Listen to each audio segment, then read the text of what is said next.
Boa noite a todos, muito bem-vindos à nossa casa. Hoje muitos trabalhadores da casa, sempre bom, apesar da chuvarada que traz um desânimo, mas eu vi que a chuvarada no Brasil inteiro, nem todo o litoral, meu Deus, a gente vai virar sapo desse jeito. Você veja, né, as mudanças climáticas, o que não faz. Nós ainda temos carro, temos estrada, aí temos um certo conforto, um certo privilégio. Fico pensando nesse povo que a cada chuvarada é um prejuízo, né? Perde alguma coisa, que é judiação. Mas isso não nos impede de viver. Sejam todos bem-vindos. Vamos começar a semana, então, com o pé direito, com muita fé, com muito amor no coração, com ânimo. Não vamos deixar uma chuvinha desanimar ninguém, né? Porque eu não sei se eu contei para vocês que eu chegava em casa quando eu era adolescente. Meu apelido era Brabinha. Eu já odiava meu apelido, né? Porque eu chegava com a cara amarrada assim. Não me perguntem por quê. E aí um dia o meu pai me esperou na porta com um espelho, assim atrás. E aí eu chego em casa e ele disse assim: oi, filha. Eu, oi. Ele pegou e disse: oi, filha. Me mostrou o espelho. Eu disse: oi, com aquela cara, né? O que eu posso receber? Outra cara feia.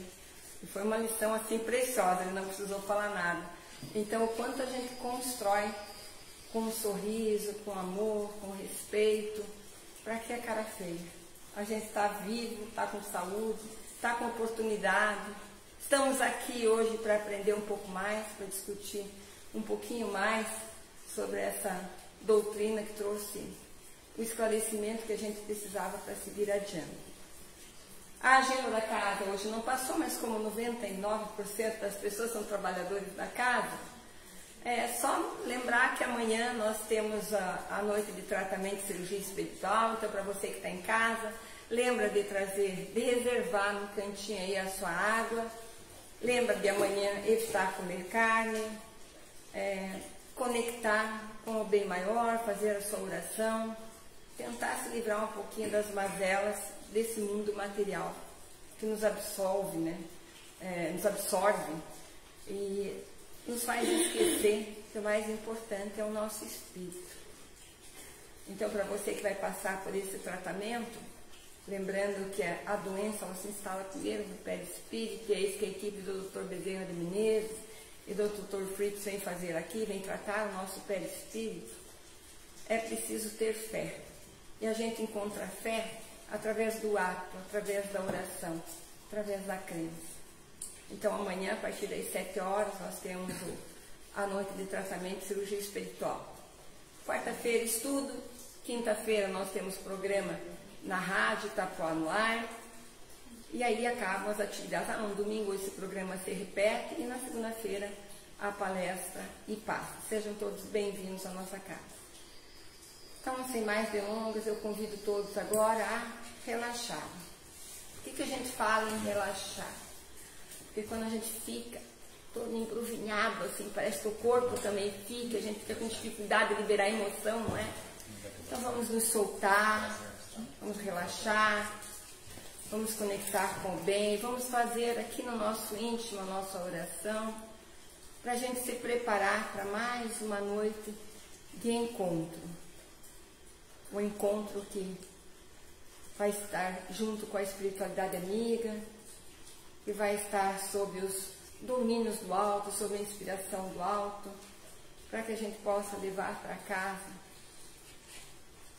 algo maior, que nos provoque a pensar e a agir de outra forma. Nesse momento, então, vamos rezar o Pai Nosso, a oração que Jesus nos ensinou. Pai Nosso, que estás no céu, santificado seja o vosso nome, venha a nós o vosso reino, seja feita a vossa vontade, assim na terra como no céu. O pão nosso de cada dia nos dai hoje, perdoai as nossas dívidas, assim como nós perdoamos os nossos devedores, e não nos deixeis cair em tentação, mas livrai-nos do mal, que assim seja. Eu só quero lembrar que dia 29 agora, a gente vai ter o último bazar da nossa casa. É muito importante todo mundo lá, prestigiando, nos ajudando aqui. Inclusive, se você ainda não é trabalhador da casa, mas quer participar, quer começar a ajudar, será muito bem-vindo. A partir das 9 horas até as 14, mais ou menos, dependendo do movimento, e a chuva, se Deus quiser, vai ajudar. A previsão é de sol, lá no Bom Pastel, que sempre gentilmente nos permite fazer isso. Outra coisa, nós estamos aqui na casa com panetones, que foi uma doação muito gentil, e nós vamos estar vendo aqui panetones e chocotones, isso, não é? A R$5 apenas. Eu acho que a gente vai levar alguma coisa lá para o bazar, se sobrar, porque chocotone e panetone vai que nem água, né? Aí para o Natal, e tudo isso nos ajuda a manter a casa, e ainda mais que a gente está construindo lá o nosso brechó que é anexo à casa, então toda ajuda é muito bem-vinda. Dito tudo isso, eu os convido a gente conversar, não é uma palestra, é uma conversa, né? Porque nós não somos palestrantes, nós somos expositores, trabalhadores da casa. E hoje a gente trouxe um tema que é muito instigante, pelo menos para mim, a vida no mundo espiritual. Nós temos aí uma larga literatura sobre o mundo espiritual, mas muitas vezes a gente fica assim, mas como é mesmo do outro lado? Depois que a gente desencarna, o que acontece? Será que vão nos receber bem? Será que eu morro e eu acordo e estou aqui do outro lado? Então a gente vai conversar um pouquinho sobre isso à luz da doutrina espírita, através da codificação. Aliás, a doutrina espírita, né, que desde a codificação no final do século XIX, 1840, nos trouxe um alento e nos trouxe esperança. Porque quando a gente fala em codificação, quando a gente fala em doutrina espírita, a gente está falando de uma ciência que estuda as relações do mundo material com o mundo espiritual. E tudo aquilo que o Kardec escreveu na sua obra parte de preceitos de pesquisa científica, que pressupõe investigação, colheita de dados, pesquisa, checar tudo aquilo, criar hipóteses e aplicar para ver se é aquilo mesmo, para depois isso ser avalizado e triado. Isso é verdadeiro, isso não é. Como é que o Kardec fez naquela época? Então ele lançava perguntas aos espíritos, porque ele já percebia fenômenos e já entrou em comunicação, e esses espíritos em diversas partes do mundo se comunicavam com médiuns colaboradores. E aí a mesma pergunta era confrontada para ver se as respostas eram similares, iguais, porque só assim você pode dizer, opa, todo mundo está falando a mesma coisa. Porque não é porque a gente desencarna, né, que a gente vira espírito de luz, espírito sábio, espírito bom, erudito. Então nós desencarnamos e continuamos a mesma coisa, com os nossos defeitos, com as nossas qualidades. E aí Kardec na época não podia confiar em qualquer um que dissesse, olha, eu vou contar para vocês as características daqui. E Kardec queria um estudo sério. Era uma pesquisa muito séria. Então, partindo desse princípio, vamos conhecer um pouquinho mais. Eu trouxe bem rapidinho, aqui tem a maioria são dos trabalhadores da casa, mas principalmente para você que está nos assistindo, quando a gente fala em vida no mundo espiritual, é preciso compreender um mínimo de como é que ela foi explicitada nesses livros. Nada eu ouvi falar, ou eu assisti um filme, eu li um livro que não tem uma credibilidade. Não. Tudo que vai ser falado aqui está num dos 5 livros da doutrina espírita. E ali embaixo eu coloquei bibliografia de onde foi tirada aquela citação. Então, primeiro, essa abertura que fala dos caracteres da revelação espírita, que está lá na Gênesis, capítulo 1. Malgrado a arte que incumbe a atividade humana, na elaboração da doutrina, a iniciativa pertence aos espíritos. Então, naquele momento, aconteciam várias manifestações, porque já era a hora da comunicação acontecer. Isso todo mundo já sabe. Todo o princípio contido na doutrina espírita recebeu a consagração e o controle da generalidade. Então, nada do que foi escrito em nenhum dos livros, em nenhuma revista que o Kardec escreveu, foi ditado por apenas um espírito. A colaboração foi imensa para que não se errasse. para que o que se estivesse escrito ali fosse a verdade. Então nós temos axiomas nos livros, nas publicações de Kardec, porque iam dar um norte para todos aqueles que queriam saber mais, aprender mais sobre a vida após a morte. Os homens progridem por si mesmos e pelos esforços da sua inteligência, mas se entregues às suas próprias forças, esse progresso é muito lento, se não são ajudados por homens mais avançados. Então, naquele momento, os homens mais avançados, eles estavam também como desencarnados no mundo espiritual. E quantos que, através da reencarnação aqui, não nos trouxeram contribuições valiosas? Todos esses cientistas, músicos, filósofos, sociólogos, todos eles trouxeram luz para a nossa caminhada, para o nosso avanço mais rápido. Porque se dependesse só de nós, né? Lembrando que cada vez que a gente volta para o mundo espiritual, que é a pátria primeira, aqui é só uma escola, às vezes dita como uma prisão para o aperfeiçoamento espiritual, mas não é a nossa pátria verdadeira. Não pertencemos aqui. Estamos aqui como podemos estar amanhã ou depois em qualquer outro mundo. A casa do meu pai tem muitas moradas e todas elas têm um propósito. Então, sigamos. Desde os pontos principais da doutrina espírita, sabemos que Deus criou um universo que abrange todos os seres animados e inanimados, materiais e imateriais. Os seres materiais constituem o mundo visível e os seres imateriais o mundo invisível ou espírita. E aí, ou espírita, não na acepção da palavra, da doutrina espírita, mas espírita enquanto desencarnado, enquanto outra dimensão. Então você pode ser um espírito evangélico, um espírito católico, um espírito do candomblé, um espírito ateu. O teu rótulo religioso não vai te definir, você vai continuar sendo espírita, mesmo que você não aceite a condição. Quando chegar lá, você vai perceber que realmente o é. Pontos principais ainda da doutrina: o mundo espírita é um mundo normal, primitivo, eterno, pré-existente, um erro ali, e sobrevivente a tudo. O mundo corporal é secundário, poderia deixar de existir ou não ter mais existido, sem que por isso se alterasse a essência do mundo espírita.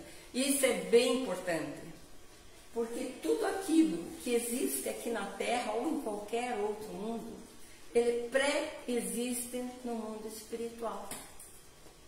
Então é de lá que nós acabamos copiando o que tem aqui. Casa, automóvel, de que forma se dá a informação, os aparelhos que nós usamos, primeiro foram construídos lá. E é importante que a gente diga que aqui a gente consegue reproduzir mais ou menos 1% do que já existe lá. Ah, mas antes da Terra existia o mundo espiritual já com carne? Sim, sim existia, sempre existiu e sempre existirá. Os espíritos revestem temporariamente um invólucro, que é material perecível, cuja destruição pela morte lhes restitui a liberdade. Por quê? Porque esse envoltório aqui nos limita muito a percepção de tudo. Nós temos só 5 sentidos. Então é uma prisão. Mas é um envoltório necessário para que a gente possa evoluir neste planeta. Assim como nós evoluirmos tanto em habilidades, quanto em competências, quanto na moral, quanto no amor, quanto na caridade, nós estaremos prontos para sair desse mundinho. Vocês sabem que, de uma forma prática e didática, no livro dos Espíritos, você percebe a classificação dos Espíritos, né? Que são 3 ordens, todo mundo sabe aqui, né? Os Espíritos puros ou perfeitos, que é a ordem a que Jesus pertence, e todos aqueles que o ajudaram a construir o planeta pertencem. Os Espíritos bons, que não se ligam mais em fofoquinho, orgulho, egoísmo, mas ainda não são perfeitos. E os imperfeitos, adivinha qual que nós pertencemos? Nós pertencemos ao imperfeito lá para baixo. Eu vi uma palestra do Haroldo Dutra e ele diz assim: sempre na literatura espírita você vai ouvir falar em esferas espirituais também, né? Em esferas, em outras dimensões, mas esferas é um termo bem usado. Então eu vou usar uma metáfora que me ocorreu aqui. Imagine uma cebola sendo o planeta Terra e toda a sua abrangência. Ele tem várias camadas. Imagine que isso sejam esferas espirituais. Imagine que todos os planetas, todas as galáxias também possuem essas esferas espirituais. Sabe qual esfera nós habitamos? O miolo da cebola. O miolo, o mais primitivo.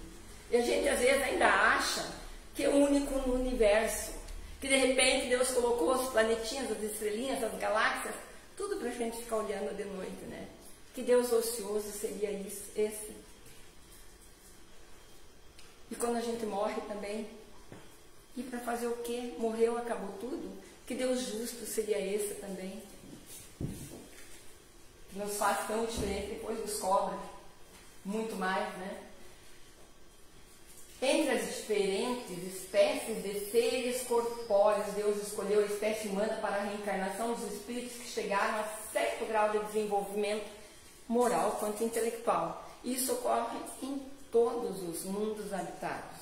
Mas aqui, olha que interessante essa fala aqui. Entre as diferentes espécies de seres corpóreos. Às vezes a gente lê e passa batido. Significa que existem vários tipos de matérias abrigando o espírito. Alguém já parou para pensar isso? E aí eu me lembro que esses dias a NASA lá estava falando da pesquisa de um telescópio que viaja aí o universo buscando vidas. Mas a vida tal qual nós conhecemos, aqui feita com com esse material que é só encontrado na Terra, com aqueles, não sei quantos elementos são naquela tabela periódica que todo mundo estuda no segundo grau. Vocês lembram que você estuda tabela periódica? Vocês sabem a que se refere isso? A todos os elementos encontrados no planeta Terra. Então, tudo que tem aqui é feito da combinação de algum daquele elemento. Só que outros estudos bem recentes dizem que isso corresponde a apenas 4% dos elementos existentes no universo. Como é que eles sabem disso? Por conta da medida de faixa gravitacional. Eu não sabia disso. Gravitacional. Então eu construo um telescópio para enxergar algo que eu não sei o que é. Não sei de que material é feito, não sei como é que se apresenta. Eu não vou encontrar nunca, gente. E aí aquele cético diz assim, nós, deu nós aqui, é só nós, não tem ninguém, se tiver extraterrestre bem para destruir. Partem do princípio que todo ser mais adiantado em tecnologia, em inteligência, em moral, ele não vai destruir, ele vai construir, porque essa é a lei. Ninguém se adianta para destruir o outro que está embaixo. Mas sigamos.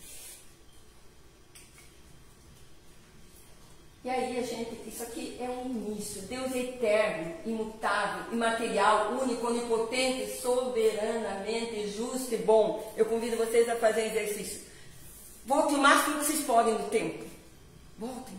Estão lá no nome das cavernas? Voltem. Voltem mais. Estão lá nas erupções dos vulcões que formaram a planície? Volta. Vocês estão lá onde a Terra se desligou do Sol? Volta. Volta, volta. Quem que criou tudo isso?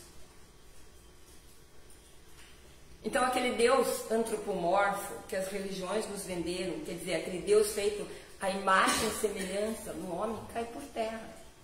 Qual é o homem que consegue fazer tudo isso? Qual é o homem que consegue criar tudo isso? Quem? Ninguém. Então Deus é eterno. Sempre existiu, sempre existirá. Deus é essa energia imutável, imaterial, único, onipotente, soberanamente justo e bom, porque só o amor constrói. E agora nós chegamos e já estamos começando a entender como é que são os mundos para que haja a vida depois da morte que a gente conhece, né? Então, Deus e os dois elementos. quando você começa a estudar a doutrina espírita, lá no livro dos Espíritos, na questão 27, os Espíritos nos esclarecem que o universo só tem Deus, Criador, e dois elementos. Quais são eles? O Espírito e o fluido universal, também conhecido como matéria, ou fluido cósmico universal. Então você deduz que disso aqui é feito absolutamente tudo que existe no universo. E que este aqui existe para cocriar conforme a vontade de Deus, para ajudar nessa construção.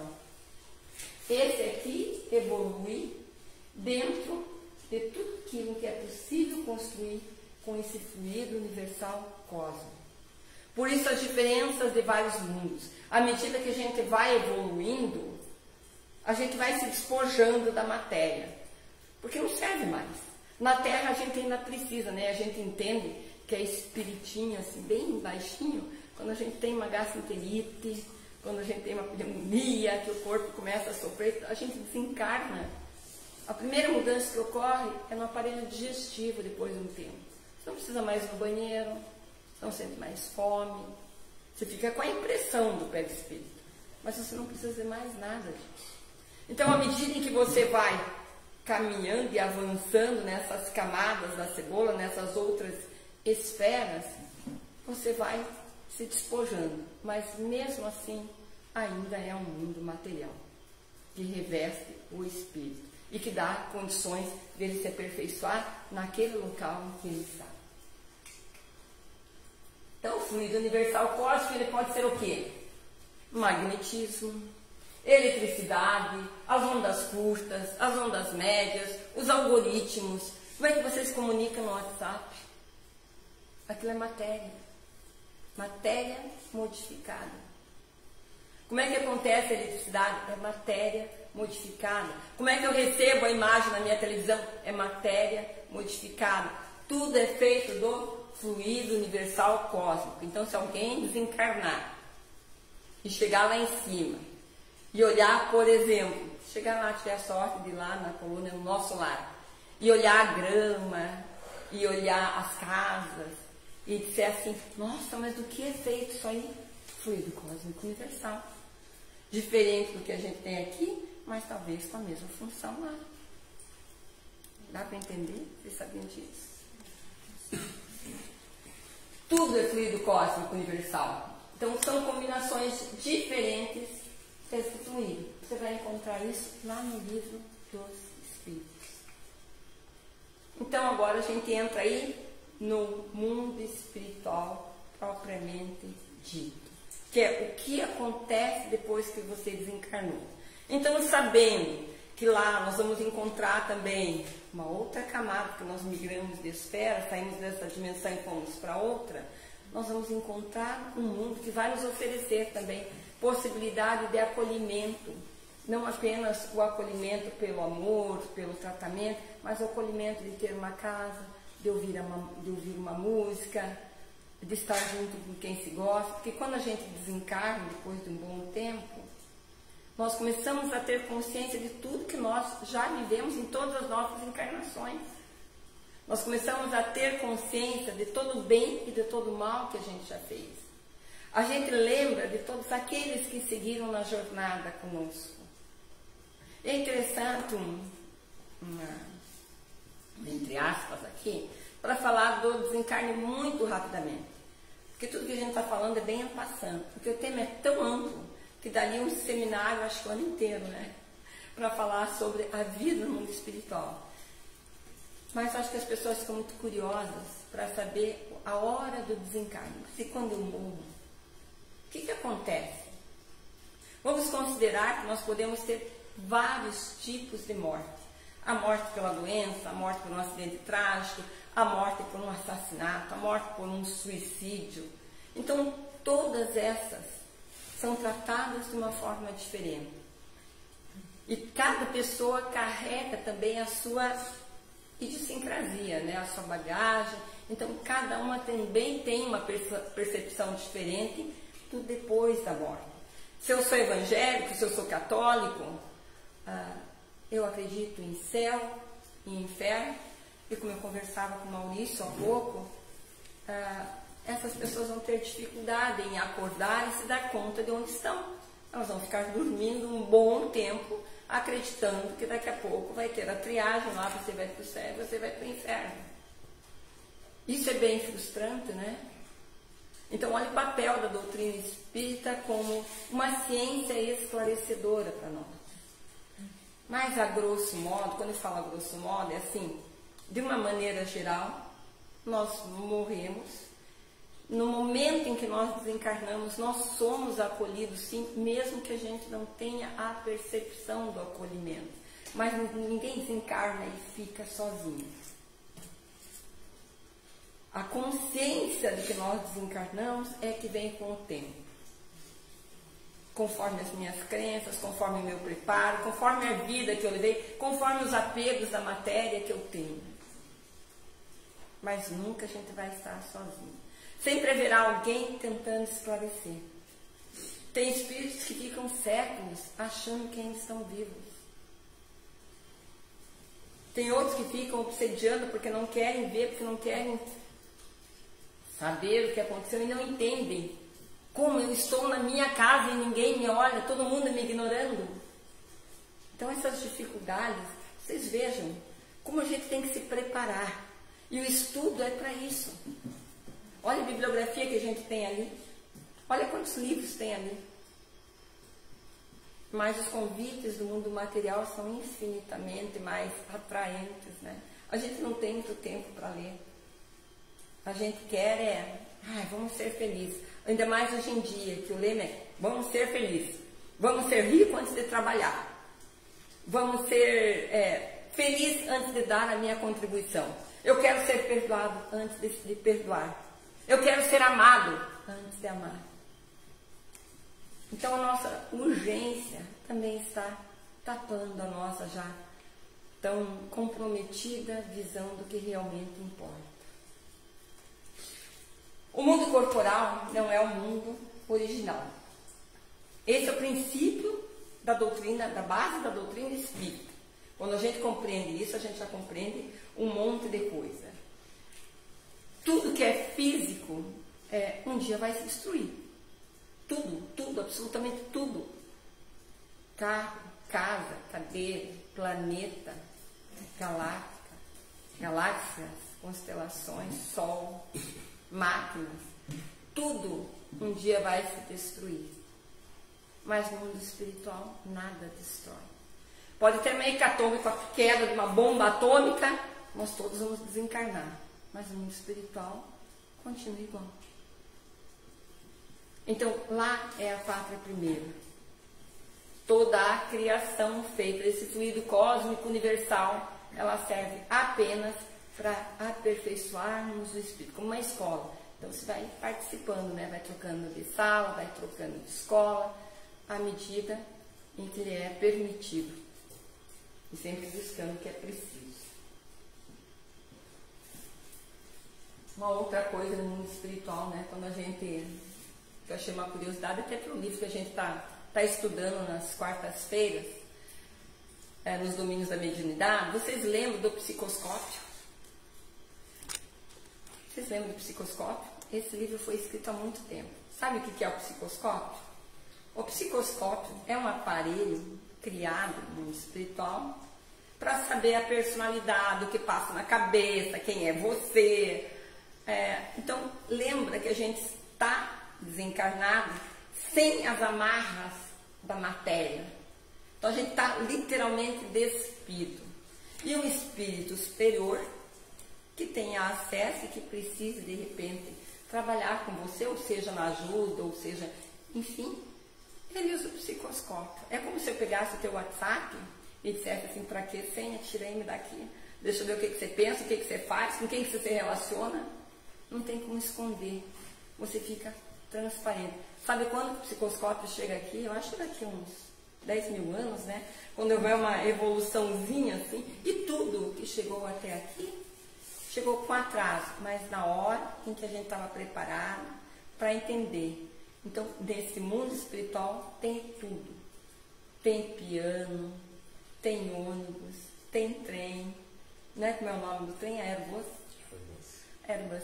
Fala lá na obra de André Luiz, que nos traz aí com riqueza de detalhes sobre a vida no mundo espiritual. Fala que em determinado momento ele vai visitar um outro lugar e fica 3 horas viajando nesse. 3 horas. E aí você diz assim, mas como? Lá não é espiritual? A gente não vira fumacinha lá em cima?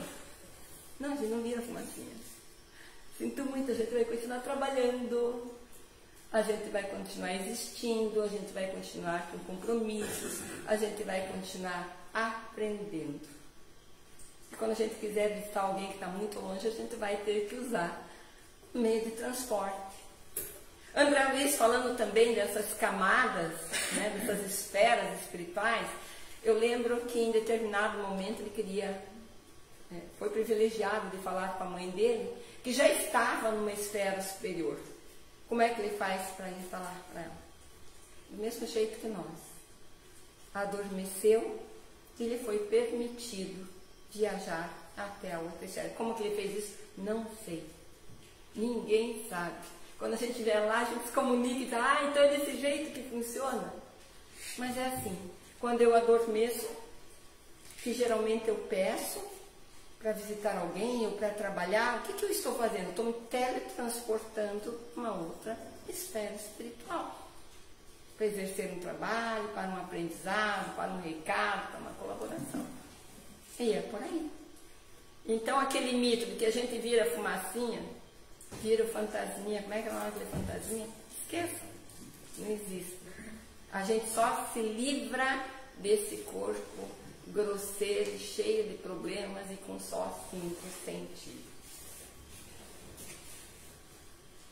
E aí eu trago o nosso lar. Aqui é o nosso lar do filme, não é? Vocês assistiram já o nosso lar?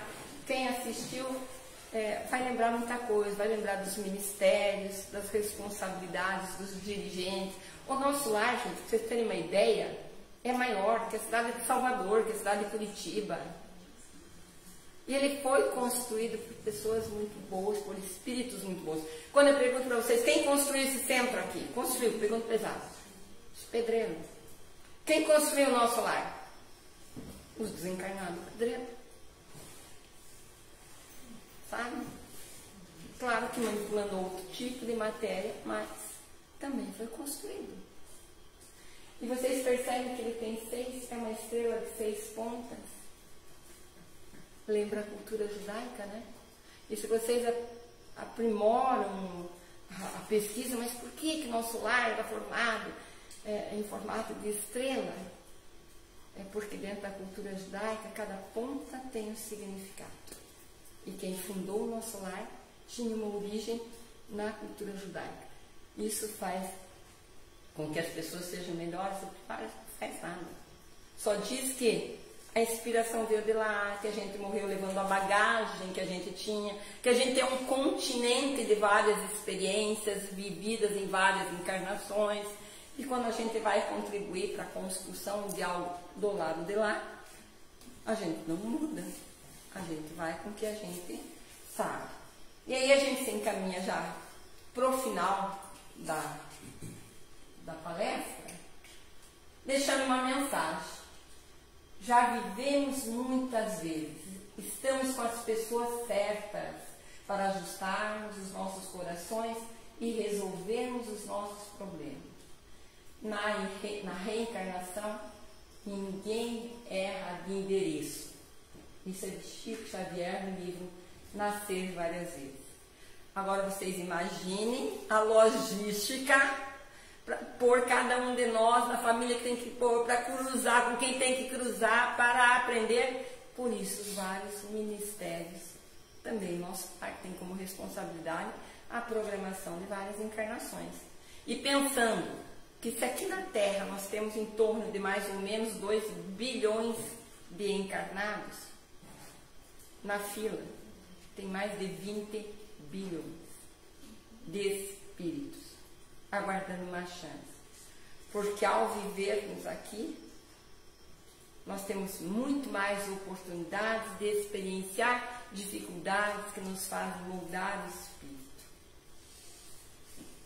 Então é isso. Muito obrigada pela atenção de vocês. Espero ter esclarecido algumas coisas aí da vida, além desta vida aqui, da vida que realmente é a vida verdadeira. Então vamos encerrar a nossa fala, olhando para o alto, pensando um pouquinho o que a gente vai levar para esse mundo espiritual quando a gente estiver lá. Qual vai ser a nossa colaboração, já que a gente sabe que ninguém vai ficar sentado à direita do Pai ou à esquerda do Pai, ou vai para um céu ou vai para o inferno, porque isso contraria toda a lei divina, todo o projeto divino, porque se Deus é amor, como Ele poderia privilegiar um filho mais que o outro? Como Ele poderia nos cobrar a perfeição numa vida tão rápida, de 80, 90, 100 anos, num planeta que não nos permite muitas vezes sermos perfeitos? Então, só a partir desse entendimento do propósito das nossas encarnações, que é a evolução, que é o melhoramento das nossas habilidades, que é o melhoramento da nossa moral, mas principalmente para que a gente perca o egoísmo, que é o pai do orgulho, para que a gente mergulhe no exercício da caridade, do amor, é que a gente passa por aqui. Que a gente tenha a coragem de encarar isso, que a gente tenha a coragem de fazer a reforma íntima, que a gente tenha a coragem de ser luz, não para os outros, mas para a gente mesmo. Porque muita coisa boa nos espera. Estamos num mundo em transição. Vamos ser um planeta de regeneração, onde finalmente o bem vai falar mais alto que o mal, onde finalmente vamos poder experienciar coisas boas. Então, agradecendo a espiritualidade amiga que esteve aqui nos intuindo, agradecendo aos desencarnados e aos encarnados que participaram desse momento, vamos fazer o fechamento rezando mais um Pai Nosso. Pai nosso, que estás no céu, santificado seja o vosso nome. Venha a nós o vosso reino. Seja feita a vossa vontade, assim na terra como no céu. O pão nosso de cada dia nos dai hoje. Perdoai as nossas dívidas, assim como nós perdoamos os nossos devedores. E não nos deixeis cair em tentação, mas livrai-nos do mal. Que assim seja. Convido todos para o passe. Agora sim, conclui.